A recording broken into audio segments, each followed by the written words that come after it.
Michel Perroton, bonjour. Nous sommes ici à l'Université de Liège. Vous êtes un membre du projet Life for Fish. Pouvez-vous nous expliquer exactement où nous sommes ? Alors, vous êtes ici au laboratoire d'hydraulique des constructions de l'Université de Liège. C'est un laboratoire en faculté des sciences appliquées qui dépend du groupe de recherche HECE. Pouvez-vous nous expliquer un peu plus en détail ce que représente ce HECE ? Alors, le HECE, c'est un groupe composé d'une vingtaine de personnes et qui travaille dans l'hydraulique de l'environnement naturel et construit. Alors, qu'entend-on par là ?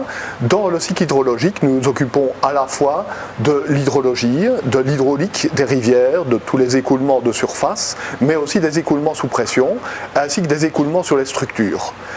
Enfin, nous étudions aussi l'impact de tous ces écoulements sur l'environnement, qu'ils soient naturels et construits.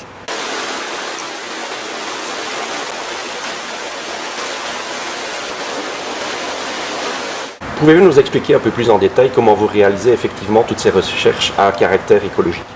Alors, ces études, ces recherches au HECE se font essentiellement de deux manières.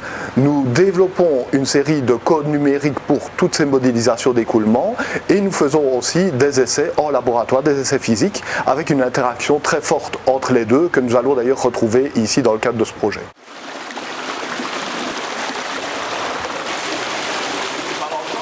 Sébastien Herpicum, bonjour.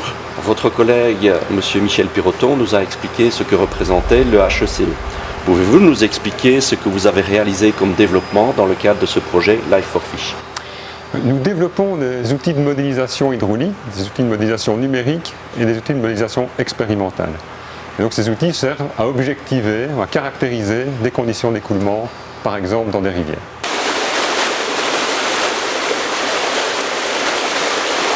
En complément des modélisations physiques qui ont été réalisées au laboratoire, nous avons également réalisé des modélisations numériques de l'écoulement en Meuse au voisinage des ouvrages, et cela correspond, à partir d'une bathymétrie de la Meuse, d'une modélisation d'ensemble qui comprend à la fois l'entrée de l'écluse, l'approche du barrage et l'entrée de la centrale hydroélectrique pour avoir les écoulements et toutes les perturbations jusqu'à l'entrée des turbines. Pouvez-vous expliquer les différentes étapes qui ont mené à la réalisation de ces modèles réduits ?